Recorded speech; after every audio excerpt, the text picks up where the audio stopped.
Welcome সবাইকে classmate 24 YouTube চ্যানেলে UGC net এবং ডাব্লিউবি সেট 2026-এর প্রস্তুতির আজকের ক্লাসে আমরা লিটারারি থিওরি এবং ক্রিটিসিজমের অন্তর্গত পোস্ট কলোনিয়াল ক্রিটিসিজম নিয়ে আলোচনা করব।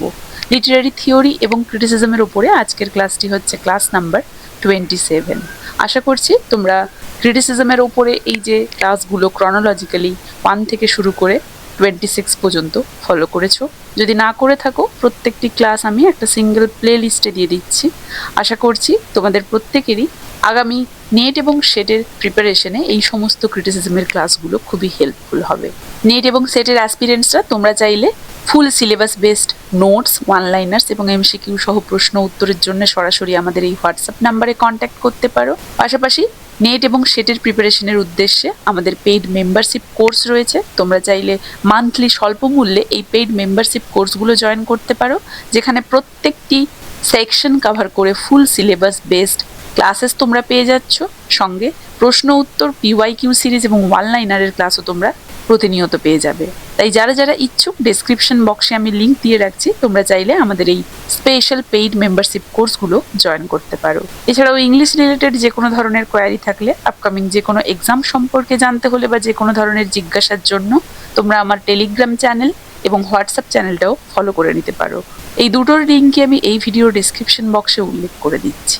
তো ফিরে আসছি আজকের ক্লাসের আলোচনাতে। আমরা পোস্ট কলোনিয়ালিজম নিয়ে আলোচনা করব, যেখানে আমরা পোস্ট কলোনিয়ালিজম এর উৎপত্তি, পোস্ট কলোনিয়ালিজম শব্দটার অর্থ, তার ঐতিহাসিক যে পটভূমি মানে তার শুরু কিভাবে হয়েছিল এবং তার বিবর্তন বা বিকাশ কিভাবে হয়েছিল ধাপে ধাপে, তার মূল বৈশিষ্ট্য, সেই সমস্ত গুরুত্বপূর্ণ কনসেপ্টগুলো, তার প্রধান সমস্ত থিঙ্কার, তাদের অবদান, তাদের গুরুত্বপূর্ণ সমস্ত গ্রন্থের মাধ্যমে যে অবদানগুলো রয়েছে, এছাড়া অন্যান্য সমস্ত থিওরির ইনফ্লুয়েন্স, বিভিন্ন গুরুত্বপূর্ণ টার্ম ইত্যাদি সমস্ত কিছু নিয়ে এই পোস্ট কলোনিয়ালিজমে আমরা আলোচনা করব।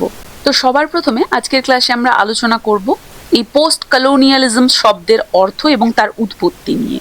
দেখো, এই যে পোস্ট কলোনিয়ালিজম এই শব্দটা ইম্পেরিয়ালিজম বা সাম্রাজ্যবাদের সাথে কিন্তু গভীরভাবে সম্পর্কিত।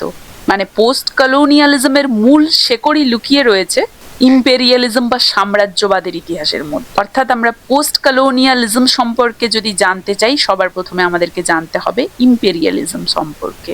ইম্পেরিয়ালিজম সাম্রাজ্যবাদ। কোনো শক্তিশালী দেশ যখন অন্য দেশের ওপরে নিজের আধিপত্য বিস্তার করে তখন তাকে বলে সাম্রাজ্যবাদ বা ইম্পেরিয়ালিজম।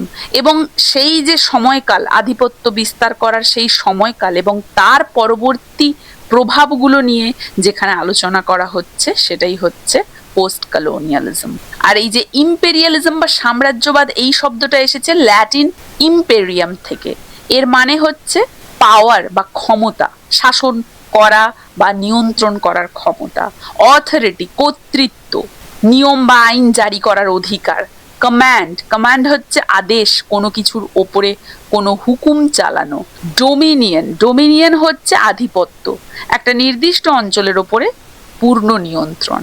আর এম্পায়ার, এম্পায়ার সাম্রাজ্য, এক বা একাধিক জাতির ওপরে কোনো রাষ্ট্রের শাসন। তাহলে ইম্পেরিয়াম শব্দের অর্থ এসেছে এই সমস্ত শব্দ থেকে, power, authority, command, dominion and empire. তাহলে সেদিক থেকে আমরা যদি বলি তাহলে পোস্ট কলোনিয়ালিজম কি? মানে এই যে সাম্রাজ্যবাদ উপনিবেশ স্থাপন করা এবং তার প্রভাব, বিশেষত স্বাধীনতার পর তার যে প্রভাব সেটা নিয়ে আলোচনা করা। কারণ পোস্ট বলা হয়েছে, তাই তো। কলোনি, কলোনি মানে উপনিবেশ। তাহলে সাম্রাজ্যবাদ যখন চলছিল মানে তাদের আধিপত্য বিস্তার করে একটা জাতিকে তারা শাসন করছিল, সেখানে তারা কলোনি প্রতিষ্ঠা করেছিল। তো এই যে উপনিবেশবাদের যে পরবর্তীকালে তার প্রভাব, সেটাই হচ্ছে পোস্ট কলোনিয়ালিজম। সহজ কথায় বলতে গেলে এই যে পোস্ট কলোনিয়ালিজম, এটা হচ্ছে শক্তির প্রভাব এবং তার পরবর্তী ফলাফল নিয়ে একটা বিস্তারিত আলোচনা। কারণ কোনো দেশ যখন পরাধীনতা থেকে মুক্তি পায় তখন তো শুধু তাদের সেই পরাধীনতার সিম্বলগুলো বদলে যায় না, যে শুধু নিজেদের একটা পতাকা হয়ে গেল আগের পতাকাটা বদলে, তা কিন্তু নয়। এই যে দীর্ঘদিন বিদেশি শাসনের ফলে সেই দেশের যে কালচার, ল্যাঙ্গুয়েজ, পলিটিক্যাল যে অবস্থা, রাজনীতি এবং মানুষের সেই সাইকোলজিক্যাল যে দিকগুলো ছিল সেগুলোর মধ্যে গভীর পরিবর্তন আসে। তো এই পোস্ট কলোনিয়ালিজম এই পরিবর্তনগুলো নিয়েই কিন্তু আলোচনার একটা বিষয়। মানে পোস্ট কলোনিয়ালিজম দেখছে যে কিভাবে ওই শাসকরা এখনো ডাইরেক্ট না হলেও পরোক্ষভাবে সেই দেশের মানুষের চিন্তা ভাবনা, সমাজ ব্যবস্থাকে প্রভাবিত করছে। তাহলে এই যে ঔপনিবেশিক শাসনের রাজনৈতিক এবং সাংস্কৃতিক প্রভাব নিয়ে পোস্ট কলোনিয়ালিজম কাজ করে আমরা বুঝতে পারছি, বা পোস্ট কলোনিয়ালিজমে এটা দেখা যায়। আর সেই সমস্ত শাসিত দেশগুলোর মানুষেরা যে একটা নিজের পরিচয় খোঁজার চেষ্টা করে, সেটাও আমরা এখানে দেখতে পাবো। আর কি না, এই যে ওয়েস্টার্ন কান্ট্রিগুলো, তারা যে এই সমস্ত দেশগুলোর ওপরে আধিপত্য বিস্তার করে, সেটাকেও এই পোস্ট কলোনিয়ালিজমে প্রশ্নবিদ্ধ করা হয়, আমরা সেটা দেখতে পাবো। তাহলে পোস্ট কলোনিয়ালিজম হচ্ছে কোনো শক্তিশালী দেশ যখন অন্য দেশকে শাসন করে চলে যাচ্ছে, তখন সেই শাসনের ফলে ওই দেশের মানুষের জীবন, সংস্কৃতি এবং চিন্তা ভাবনায় যে গভীর প্রভাব পড়ে তা নিয়ে আলোচনা করা। পোস্ট মানে কি? পরে। কলোনিয়ালিজম উপনিবেশবাদ মানে বিদেশি শাসনের পরে, বিদেশি শাসন থেকে স্বাধীনতা পাওয়ার পরের সময়কাল, এবং সেই যে শাসন, সেই শাসনের সময় রেখে যাওয়ার প্রভাবগুলো নিয়েই কিন্তু এক্ষেত্রে আলোচনা করা হয়। বোঝা গেছে আলোচনার বিষয় তাহলে কি না? আইডেন্টিটি ক্রাইসিস, কালচার, ইতিহাসের পরিবর্তন ইত্যাদি। যেমন ধরো ভারত স্বাধীন হয়েছে 1947-এ, কিন্তু আজও আমাদের সেই আইন ব্যবস্থা, শিক্ষা ব্যবস্থা, আমাদের কথা বলার ধরনে ব্রিটিশদের সেই একটা প্রভাব যেন আমরা ফিল করতে পারি, তাই না? তো আমরা কেন এখনো সেই সমস্ত সাহেবি কালচার, সেই সমস্ত ওয়েস্টার্ন লাইফস্টাইলকে আদর্শ মানি? এই যে প্রশ্ন, এই প্রশ্নের উত্তর খুঁজতে যা যা ডিসকাশন, তার সমস্ত কিছুই হচ্ছে এই পোস্ট কলোনিয়ালিজম। আশা করি পোস্ট কলোনিয়ালিজম কি এই সম্পর্কে সবার আইডিয়া ক্লিয়ার হয়েছে। এরপরে আমরা দেখব এই পোস্ট কলোনিয়ালিজমের শুরু কিভাবে হয়েছিল, হিস্টোরিক্যাল ব্যাকগ্রাউন্ডটা আলোচনা করব। দেখো, এই যে পোস্ট কলোনিয়ালিজম থিওরি, এর জন্ম হয়েছে আমরা জানি এই উপনিবেশ বিরোধী সমস্ত মুভমেন্ট থেকে, তাই না? হঠাৎ করে তো পোস্ট কলোনিয়ালিজম চলে আসেনি, একটা দীর্ঘদিনের পরাধীনতার বিরুদ্ধে সংগ্রামের ফল হিসেবে স্বাধীনতা এসেছিল। স্বাধীনতার পরবর্তীকালে সেই প্রভাবগুলো নিয়ে আলোচনা করাকে পোস্ট কলোনিয়ালিজম বলছে। তাহলে দীর্ঘদিনের পরাধীনতার বিরুদ্ধে সংগ্রামের ফসল হিসেবে এটা এসেছিল, হঠাৎ করে নয়। Emerged from anti colonial struggles in Africa, Asia, Latin America, called tricontinent, তাই না? এই যে উপনিবেশবাদের সাথে পোস্ট কলোনিয়ালিজম মানে উত্তর উপনিবেশবাদ, এই যে তত্ত্ব বা ধারণাটা মূলত তিনটে প্রধান সেই অঞ্চলের স্বাধীনতা আন্দোলনের এবং সংগ্রাম থেকে জন্ম নিয়েছে। কোন কোন? Africa, Asia, Latin America. কারণ এরা প্রত্যেকটাই, এই জায়গাগুলো প্রত্যেকটাই কিন্তু পরাধীন ছিল। তো এই যে তিনটে অঞ্চল, এগুলোকে একত্রে তাই ট্রাইকন্টিনেন্ট বলছে, তিনটে কন্টিনেন্ট, ত্রয়ী মহাদেশীয় অঞ্চল। এই অঞ্চলের মানুষ যখন নিজেরা বুঝতে পারলো যে বিদেশি শক্তিগুলো তাদের উপরে শাসন করে তাদের সম্পদ, সংস্কৃতিকে ধ্বংস করছে, তখনই এই যে আজকের পোস্ট কলোনিয়ালিজম, এই যে থিওরি, এর ভিত্তি তৈরি হলো। এই যে বলা হয়েছে develop during and after independence movement against colonial rule, ঠিক আছে? কলোনিয়াল রুলের বিরুদ্ধে স্বাধীনতা আন্দোলনের সময় এর বিকাশ ঘটে, মানে স্বাধীনতা আন্দোলনের সময় এবং এর পরবর্তী সময় এর বিকাশ ঘটে। তাহলে কেবলই যে স্বাধীন হওয়ার পরের বিষয় তা কিন্তু নয় এটা, বরং স্বাধীনতা আন্দোলনের চলাকালীন সময়েও এই ধারণাটা দানা বেঁধেছিল প্রত্যেকটা কন্টিনেন্টের প্রত্যেকটি মানুষের মধ্যে।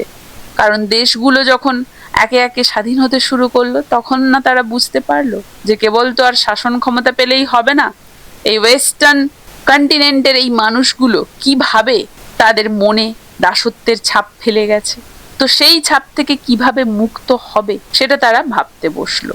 তাই ইম্পর্টেন্ট হিস্টোরিক্যাল মোমেন্ট বললে ট্রাইকন্টিনেন্টাল কনফারেন্স, ত্রয়ী মহাদেশীয় সম্মেলন 1966 সালে, 1966 সালে কিউবার হাভানাতে এই যে ত্রয়ী মহাদেশীয় সম্মেলন, এই সম্মেলন অনুষ্ঠিত হয়েছিল। এবং এই সম্মেলনের খুব গুরুত্বপূর্ণ ভূমিকা ছিল এই পোস্ট কলোনিয়ালিজমের ক্ষেত্রে। কারণ এক্ষেত্রে আমরা দেখেছিলাম যে একটা global alliance of colonised Nations, তাই না? বিশ্বব্যাপী একটা জোট বেঁধেছিল এই যে কলোনাইজড নেশনগুলো। কোন কোন নেশনগুলো? Asia, Africa, Latin America. কারণ এরা শোষিত হয়েছিল। প্রথমবারের মতো এরা একটা ব্যাপক বিশ্বব্যাপী একটা গ্লোবাল অ্যালায়েন্স, বিশ্বব্যাপী একটা জোট গঠন করেছিল। কিসের জন্যে? অপোজড ইম্পেরিয়ালিজম, সাম্রাজ্যবাদের বিরোধিতা। মানে এই যে সম্মেলন বা কনফারেন্স হয়েছিল, এই কনফারেন্সে এই দেশগুলো পরিষ্কারভাবে ঘোষণা করে দিয়েছিল যে তারা কোনোভাবেই আর সেই সমস্ত ওয়েস্টার্ন ইম্পেরিয়ালিজমের অধীনে আর থাকবে না, এবং একে অপরকে সাহায্য করার মাধ্যমে নিজেদের অধিকারেরা আদায় করবে। বোঝা গেছে? তাহলে এই যে পোস্ট কলোনিয়ালিজম, এটা কিন্তু বইয়ের পাতা থেকে উদ্ভূত হয়নি, সাধারণ মানুষের সেই রক্তক্ষয়ী সংগ্রাম থেকেই এটা এসেছিল, এবং নিজেদের মর্যাদা বা অধিকার আদায়ের লড়াই থেকেই এটা এসেছিল। মূলত সেই ওয়েস্টার্ন শাসন বা তাদের চাপিয়ে দেওয়া সেই রীতিনীতির বিরুদ্ধে একজোট হওয়ার সংগ্রাম থেকেই এটা কিন্তু এসেছিল। তাহলে পোস্ট কলোনিয়ালিজম শব্দের অর্থ পেলাম আমরা, উৎপত্তি কিভাবে হয়েছে এই শব্দটা পেলাম, এবং এর শুরু বা বিকাশ কিভাবে হয়েছে, ঐতিহাসিক পটভূমিটা আমরা জানলাম। এরপরে আমরা এই পোস্ট কলোনিয়ালিজমের ইভলিউশন সম্পর্কে জানবো, বিবর্তন সম্পর্কে জানবো। দেখো, এই পোস্ট কলোনিয়ালিজমের এই যে বিবর্তন, এটা যদি আমরা আলোচনা করি, আমরা দেখব যে এই যে পোস্ট কলোনিয়ালিজম, এটা তিনটে ভিন্ন ভিন্ন পর্যায়ের মাধ্যমে বিবর্তিত হয়েছে, বা এর ইভলিউশন ঘটেছে তিনটে স্টেজ বা ফেজের মাধ্যমে। সবার প্রথমেই ফেজ 1-এ কি দেখতে পাচ্ছি? অ্যান্টি কলোনিয়াল স্ট্রাগল, ঔপনিবেশিকতা বিরোধী সংগ্রাম। এই পর্যায়ে মূল লক্ষ্য কি ছিল? না, এই যে বিদেশি শাসন, ধরো উদাহরণ হিসেবে আমরা ভারতেরই উদাহরণ নেই, যে এই যে ব্রিটিশ শাসন ছিল সেই সময়, সেই শাসন থেকে সরাসরি মুক্তি পেতে হবে। বিভিন্ন জায়গায় স্ট্রাগল হচ্ছিল ফ্রিডম ফাইটারদের দ্বারা, তাই না? লক্ষ্য কি ছিল তাদের? ফ্রিডম, স্বাধীনতা, এদেরকে তাড়াতে হবে। ন্যাশনালিজম, জাতীয়তা, আমরা একটা জাতি, আমাদের স্বাধীনতা চাই, আমরা ভারত জাতি, ভারতবাসী আমরা। তাহলে এই ওয়েস্টার্ন পিপল, যা ব্রিটিশ জাতি, তাদের হাত থেকে আমাদের মুক্তি চাই, তাই না? তারা বিদেশি শক্তি, তাদের বিরুদ্ধে একটা প্রতিরোধ বা রেজিস্ট্যান্স গড়ে উঠেছে। এই যে ফ্রিডম, ন্যাশনালিজম, রেজিস্ট্যান্স, এই তিনটের উপরে ফোকাস করা হয়েছিল ফার্স্ট ফেজে, তাই না? আর এই সময়ে কি থিঙ্কার কারা ছিলেন? মানে পোস্ট কলোনিয়ালিজমের দিক থেকে বলা হচ্ছে ফ্যানন এবং সেজার। তাহলে আমরা পোস্ট কলোনিয়ালিজমের বিবর্তনের ফার্স্ট ফেজে দেখলাম, ফেজ 1-এ অ্যান্টি কলোনিয়াল স্ট্রাগল, এবং অ্যান্টি কলোনিয়াল স্ট্রাগল সেই সময় ফোকাস করা হয়েছিল ফ্রিডম, ন্যাশনালিজম এবং রেজিস্ট্যান্স, মানে জাতীয়তাবাদ, স্বাধীনতা এবং রেজিস্ট্যান্স, প্রতিরোধের ওপরে।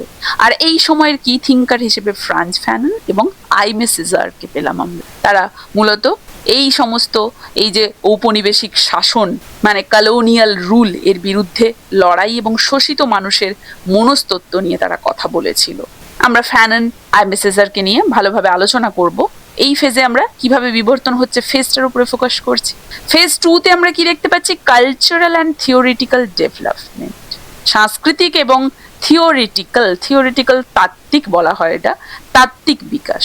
মানে দেশ স্বাধীন হওয়ার পরে এই পর্যায়টা পড়ে। এই পর্যায়ে কোন বিষয়ের ওপরে দৃষ্টিপাত করা হয়? সেই সমস্ত বুদ্ধিবৃত্তিক এবং সাংস্কৃতিক বিষয়ের ওপরে মোড় ঘুরিয়ে দৃষ্টিপাত করা হয়। যেমন focus shifts to identity, culture, representation, discourse. স্বাধীন জাতির নিজস্ব একটা পরিচয় থাকবে, তাই তো? তো সেই যে স্বাধীন জাতির নিজস্ব পরিচয় কি হবে, সেটার উপরে ফোকাস হয়েছিল আইডেন্টিটি। এবং বিদেশি সংস্কৃতির প্রভাব কাটিয়ে নিজেদের সংস্কৃতিতে কিভাবে তারা ফিরে আসবে, বা তাদের সংস্কৃতি তারা কিভাবে ফিরিয়ে আনবে, সেদিকে দৃষ্টিপাত করা হয়েছিল। এবং এই যে ওয়েস্টার্ন লেখকরা রয়েছে, তারা যেভাবে নিচু করে এই যে শোষিত মানুষগুলোকে বা তাদের এই যে নেশনকে উপস্থাপিত করেছিল, তার প্রতিবাদ, সেটাকেই রিপ্রেজেন্টেশন বলছে। কারণ তারা, ওয়েস্টার্ন লেখকরা এদের ওপরে যে রুল করেছিল, সেই দিক থেকে দেখতে গেলে তারা তো ঠিকভাবে এদের রিপ্রেজেন্ট করতে পারবে না, তাই তার বিরুদ্ধে একটা প্রতিবাদ। আর কি? ডিসকোর্স, সেই সমস্ত ওয়েস্টার্ন বা পশ্চিমাদের তৈরি করা সেই সমস্ত চিন্তা ভাবনা বা নির্দিষ্ট আলোচনা পদ্ধতিকে তীব্রভাবে প্রশ্ন করা, এই সমস্ত দিকে এই যে ফেজ 2-র মোড় ঘুরিয়ে দেওয়া হয়েছিল। তাহলে প্রথম ফেজে স্ট্রাগল দেখতে পাচ্ছি, দ্বিতীয় ফেজে ফোকাসটা এসে কিসে দাঁড়ালো, স্বাধীনতার পরবর্তীতে আইডেন্টিটি, কালচার, রিপ্রেজেন্টেশন এবং ডিসকোর্সের ওপরে। আর ফেজ থ্রিতে পোস্ট কলোনিয়ালিজমের ফেজ থ্রি কি, পোস্ট মডার্ন ইনফ্লুয়েন্স, মানে বর্তমানে আমরা এই ধাপে রয়েছি, এটা আমরা মানবো, তাই তো? কারণ এখানে আমরা পোস্ট কলোনিয়ালিজমের সাথে সেই মডার্ন বিশ্বের একটা সংযোগ ঘটেছে দেখতে পাচ্ছি। আমরা ডায়াসপোরা পাবো, contacted with diaspora, transnationalism, multiculturalism. Diaspora কি? ডায়াসপোরা একটা গুরুত্বপূর্ণ শব্দ এই ফেজে, ফেজ থ্রিতে। যখন কোনো মানুষ নিজের দেশ ছেড়ে বিদেশে স্থায়ীভাবে বসবাস শুরু করে, কিন্তু মনে প্রাণে নিজের সেই শেকড়টাকে, দেশটাকে মনে প্রাণে ধরে রাখে, তাকেই ডায়াসপোরা বলা হয়। বিশেষ করে এই যে শোষিত দেশের মানুষগুলো যদি গিয়ে ওই বিদেশি দেশগুলোতে, পশ্চিমা দেশগুলোতে বসবাস করে, কিন্তু তাদের মনের টান বা সেই শেকড়, মানে তার মাতৃভূমির সাথে সেই শেকড় এখনো যেন তাদের মনে রয়ে গেছে, সেই জিনিসটা তাকেই ডায়াসপোরা বলা হচ্ছে। তো এই যে ফেজ থ্রিতে কি দেখা যাচ্ছে, যে বিদেশে গিয়েও একজন মানুষ কিভাবে তার সেই কলোনিয়াল, সেই পাস্ট এবং তার এই নতুন মানে আধুনিক জীবনের মধ্যে সমন্বয় করছে, সেটা আমরা দেখতে পাচ্ছি, তাই তো? যখন কোনো ভারতীয় বা বাঙালি লন্ডনে গিয়ে বসবাস করে, তো সেই ব্যক্তি তার সাথে করে নিজের সেই সংস্কৃতি, ভাষা, সেই কলোনিয়াল হিস্ট্রিটাকে নিয়ে যায়, এবং সেখানে গিয়ে সে কিভাবে তার সেই পুরনো পরিচয় এবং নতুন পরিবেশের সাথে তাল মিলিয়ে চলে, সেটাই আলোচনা করা হয় এই ডায়াসপোরাতে। আর কি পেয়েছি? Trans nationalism. ট্রান্স ন্যাশনালিজম মানে ন্যাশনালিজম, জাতীয়তাবাদ। ট্রান্স, ট্রান্স মানে কি? সীমাবদ্ধ না থাকা। তো যখন কোনো মানুষের পরিচয় বা তার সমস্ত কর্মকাণ্ড নির্দিষ্ট কোনো দেশের সীমানায় সীমাবদ্ধ থাকে না, তখন আমরা এই ফেজটা দেখতে পাবো। অনেক মানুষ বর্তমানে একাধিক দেশের সাথে যুক্ত, এই দেশে কিছুদিন থেকেছে, ওই দেশে কিছুদিন থেকেছে, তো তারা হয়তো এক দেশে কাজ করছে, অন্য দেশের নাগরিকত্ব তাদের কাছে আছে, এবং আবার অন্য একটা দেশের সংস্কৃতি তারা অনুসরণ করে চলছে। তো এই যে জাতীয় সীমান্তের ঊর্ধ্বে উঠে মানুষের এই যে যাতায়াত, সম্পর্ক তৈরি করা, একেই বলা হচ্ছে ট্রান্স ন্যাশনালিজম। এটা মানুষের নির্দিষ্ট কোনো একটা জাতীয় পরিচয় বহন করছে না, সেই ধারণাটাকে ভেঙে দিচ্ছে যে সে পার্টিকুলার একটা জাতির, তাই না? তাই এটাকে ট্রান্স ন্যাশনালিজম বলছে। কারণ দেখা যাচ্ছে ভারতীয়রা প্রথমে কাজের সূত্রে এক দেশে ছিল, পরে অন্য দেশে চলে গেছে, আবার সেই দেশে অনেক দিন ধরে থাকার ফলে নাগরিকত্ব লাভ করেছে, কিন্তু আগের দেশেও তো ছিল, আবার মনে প্রাণে তার সংস্কৃতি তো আবার ভারতীয়। তাহলে দেখো এখন তার মধ্যে কতগুলো জাতীয়তাবাদী চিন্তাধারা একসাথে এলো। তাহলে একটা কোনো জাতীয় পরিচয় তার মধ্যে নেই, তাই না? কালচারের দিক থেকে অন্য, আবার সে চাকরিরত দিক থেকে অন্য, আবার সে নাগরিকত্বের দিক থেকে অন্য। তো এই যে ধারণাটা এখানে ভেঙে যাচ্ছে, যেটাকে ট্রান্স ন্যাশনালিজম বলছে। আর কি? আর হচ্ছে মাল্টি কালচারালিজম। কালচার, সংস্কৃতি, মাল্টি, বহু সংস্কৃতিবাদ।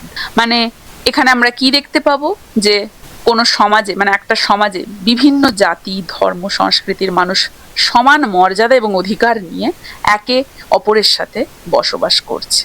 যেমন সেই ইংল্যান্ড বা ইউরোপিয়ান কান্ট্রিগুলোতে হচ্ছে, আমেরিকাতে হচ্ছে, অনেক কলোনির, মানে তারা যে সমস্ত জায়গায় কলোনিয়াল রুল করেছে সেই সমস্ত জায়গার মানুষ সেখানে থাকছে। ইংল্যান্ডে গিয়ে ভারতের মানুষ আছে, পাকিস্তান, নাইজেরিয়া, সমস্ত জায়গার মানুষ আছে। তো সেখানে তাদের সংস্কৃতিকে কতটা সম্মান দেওয়া হচ্ছে এবং বিভিন্ন সংস্কৃতির মানুষ কিভাবে মিলেমিশে থাকছে, এটাই হচ্ছে মাল্টি কালচারালিজম। মানে এই যে তিনটে পর্যায়ে আমরা দেখলাম, ডায়াসপোরা, ট্রান্স ন্যাশনালিজম এবং মাল্টি কালচারালিজম, এই পর্যায়গুলো আমাদেরকে কি শেখাচ্ছে? মানুষ এখন বিশ্ব নাগরিক, একটা দেশের আর নয়। আর কি? সংস্কৃতি আর এখন স্থির নয়, এক দেশ থেকে অন্য দেশে স্থানান্তরিত হচ্ছে কালচার। আমার দেশের মানুষকে অন্য দেশে যখন যাচ্ছে, কালচার কি ভুলে যাচ্ছে, সেখানেও সেগুলো সে অবলম্বন করছে। ফলে কি হচ্ছে? কালচারও মুভ করছে, স্থির নয়। আর আমাদের পরিচয় এখন আর কেবল সিঙ্গেল আইডেন্টিটির দ্বারা হচ্ছে না, তাই না? একাধিক সংস্কৃতির মিশ্রণ আমাদের মধ্যে ঘটছে। বোঝা গেছে? তাহলে এইভাবে আমরা দেখতে পাচ্ছি পোস্ট কলোনিয়ালিজমের বিবর্তন কিন্তু তিনটে ফেজের মাধ্যমে হয়েছে।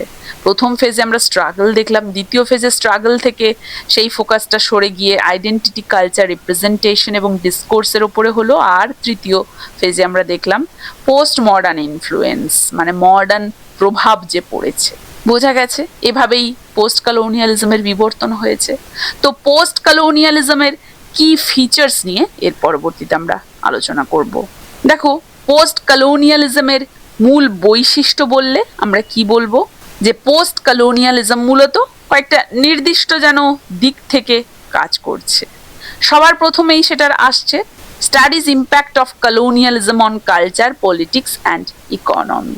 ঔপনিবেশিকতার প্রভাব কি কি বিশ্লেষণ করে? সংস্কৃতি, রাজনীতি আর অর্থনীতি। মানে বিদেশি শাসকরা চলে যাওয়ার পর একটা দেশের তিনটে প্রধান স্তম্ভে কি ধরনের পরিবর্তন আসে সেটাই এখানে দেখা হচ্ছে, সংস্কৃতিতে, রাজনীতিতে এবং অর্থনীতিতে। কারণ মানুষের আচার আচরণ, বিশ্বাস, উৎসব এবং জীবনযাত্রায় সেই সমস্ত মানে যারা শোষণ করেছিল তাদের সংস্কৃতি যে স্থায়ী প্রভাব ফেলেছে সেটা তো জানি আমরা। তো সেটা নিয়ে এই ক্ষেত্রে আলোচনা করা হচ্ছে। পলিটিক্স, দেখো স্বাধীন হওয়ার পর দেশগুলো কিভাবে তাদের সেই শাসন ব্যবস্থা পরিচালনা করছে এবং সেই ব্যবস্থা আগের সেই শাসকদের সেই স্ট্রাকচার কতটা ফলো করছে সেটাও এখানে দেখা যাচ্ছে। আর ইকোনমি, সম্পদের যে বন্টন এবং এই যে গ্লোবাল ইকোনমিতে এই যে বর্তমান সেই সমস্ত কলোনিগুলো যারা স্বাধীনতা পেয়েছে তাদের কতটা প্রভাব আছে বা তাদের তাদের বর্তমান অবস্থা এবং নির্ভরতা।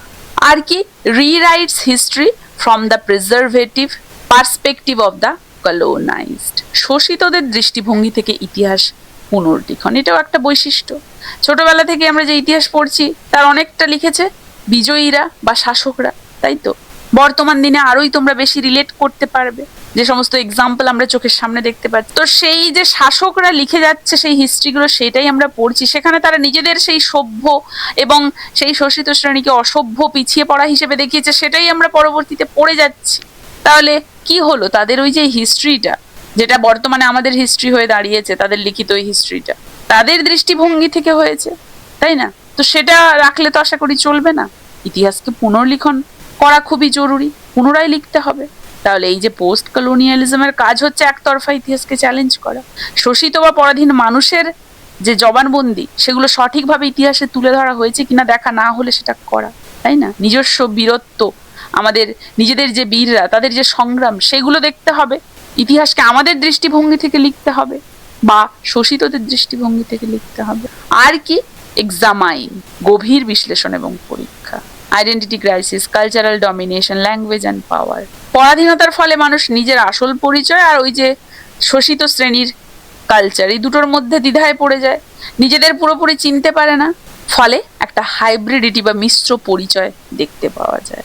কালচারাল ডমিনেশন, দেখো বন্দুকের নলের চেয়েও শক্তিশালী কি এই যে কালচারাল ডমিনেশন। বোঝা গেছে, বন্দুক ধরে একজন মানুষকে দিয়ে জানা করানো যায়, এই যে সংস্কৃতির প্রভাব এর ছায়া যদি পড়ে যায় তাহলে কিন্তু এটা তার থেকেও মারাত্মক।